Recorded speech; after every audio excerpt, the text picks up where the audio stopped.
raising mental acuity, profoundly enhancing resistance to stress, significantly improving health, and increasing longevity through his practice of Jingui, Golden Shield Qigong. At this time, I would like to ask all of you to please check, make sure that the cell phones that you left in your car are in fact in your car, and the ones that you brought with you are turned fully and completely off. Also wanted to bring your attention to a couple of the other great events that we have upcoming. Tomorrow night we have Sashin Dek Shmuch with Nada Yoga, the art and science of chanting. On Thursday, we have an introductory talk with Elizabeth Maynard Schaefer with her new book, Right Out of Depression. She also has a workshop on Sunday teaching you how journaling, memoir, poetry, and storytelling can help you grow and heal through life's challenging times. On Friday and Saturday, we have an intro talk and a workshop with the shaman, Dr. Stephen Farmer, with soul loss and recovery. On Monday, Maggie Oman Shannon will be here to introduce her book, Prayers for Hope and Comfort. On Tuesday the 9th, another shaman, it's a very shamany week, Daniel Four will be here with a circle for the birds, getting in touch with your bird spirit guides. On Wednesday the 10th, Dr. Ruby Shalev will be here to talk about pendulum and chakra healing.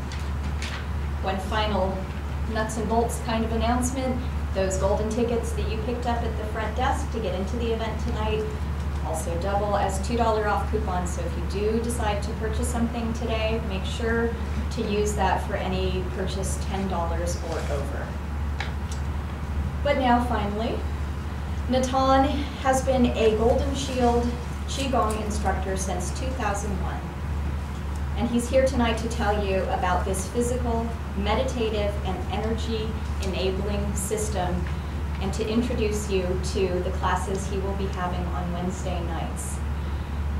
Please join me in giving a very warm welcome to Natan Bar-Shimon.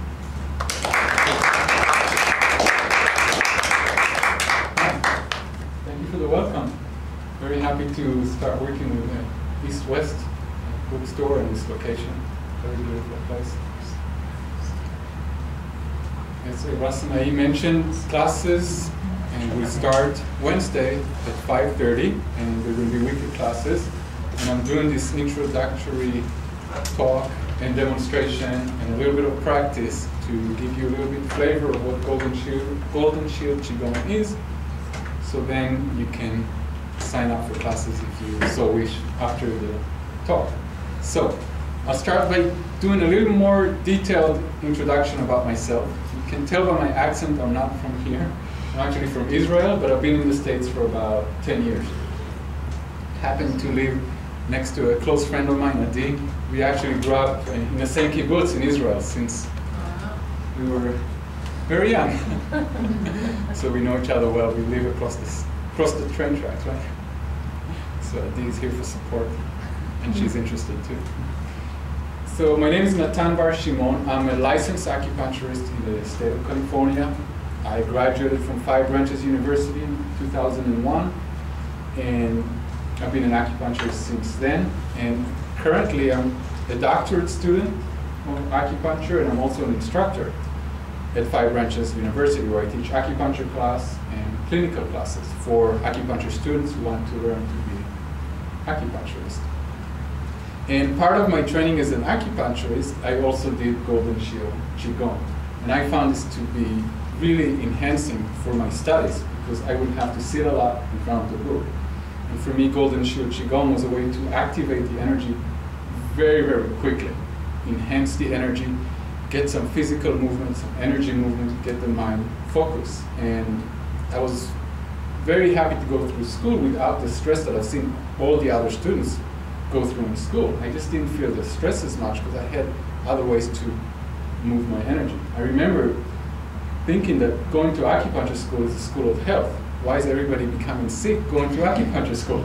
You're supposed to become healthier, not stressed out from education. So I really think Golden Shield Qigong helped me out. So this is what I'm currently doing right now. I'm an acupuncturist in Sunnyvale and also at the acupuncture school. And I started this training in 1998, and I finished the first level. We're mostly going to talk about the first level of this training tonight. So after I finished the first level, I went to acupuncture school in Santa Cruz, California. And I've been teaching the system since 2001, and throughout the last few years, I taught it in a few different states. I lived in Austin, Iowa, Austin, Texas, and Fairfield, Iowa, and I taught in a few more states where we hold this specific type of Qigong in different states. So that's a little bit about myself. I hope I mentioned most important things. How many of you have heard about Qigong? Oh, a lot of you. Good. So just to recap, Qigong means Qi. Gong is energy method. So Qi can translate into English into energy. We're not quite sure what energy is, right? Everybody has different ideas about energy. Exxon, Amical, they think energy is one thing. Right? People in the new age or into health think energy is more bioenergy, body energy. Gong means method. So method or exercise. So Qi, exercise. Okay? So Qigong, we take a specific exercise for the energy. So we know different kind of exercise. We know physical exercise, we know mental exercise, and energy exercise. So running, for example, or jogging is a physical exercise. But it's not so much energetic and not always mental. Sometimes people jog and they have the iPod in and they listen to music. So the mental aspect is not engaged in the running. And sometimes people do long time of meditation. So this is a meditation, is a mental exercise, but they're sitting down, right? So the physical is not getting very stimulated. What the Chinese were thinking, how can we get all these three parts together, the physical, the mental, the energetic, how can we get them together in one exercise? And they came up with Qigong. Some people practice Tai Chi, some people practice Qigong. There's many, many types of Qigong, hundreds, maybe thousands of types of Qigong. Generally, it's just energy exercise. So any exercise you do with energy, you can call it Qigong. This specific type of Qigong is called Golden Shield. A little bit background, it started about 500 years ago by a Buddhist nun in the mountains of China. If you're interested to know the name of the mountain, she started at Wudan Shan, and then she went to Ermai Shan. Shan means mountain. So she was in Taoist and then Buddhist, and then she came up with this exercise. And this system of Qigong was taught to only very few students. It was never taught to the public. So the master taught it to the students, and they taught it on and on the last 500 years, until this century, Master Yang, his name was Jing Wei, hence the name of the system, Jing Wei Golden Shield Qigong. He was the last master in China, and he taught hundreds of people in the park. He taught them Tai Chi. He never taught this system to the public. He only had 19 private students where he taught them this unique system. But Tai Chi he taught to everybody, but this system was very closely guarded because they didn't want the enemy to actually have the system, because back then in China, this system was a martial arts. And if your enemy had it, they had an advantage. But if you're the only one to have this system, you had the advantage. So remember, this was taught as a martial art in China, not anymore. Master Yang taught it to 19 students. Student number 19 is Dr. Zhang. Dr. Zhang came to the United States. He lives in Austin, Texas. And he got permission from Master Yang to transfer this knowledge to the masses, to teach it to the masses. With a twist, okay? The twist is, we don't teach martial arts anymore. Dr. Zhang is a doctor of Chinese medicine. So he teaches this system for health and longevity, okay? Why do we take a martial arts system and turn it into health and longevity? What do we have to fight today, right?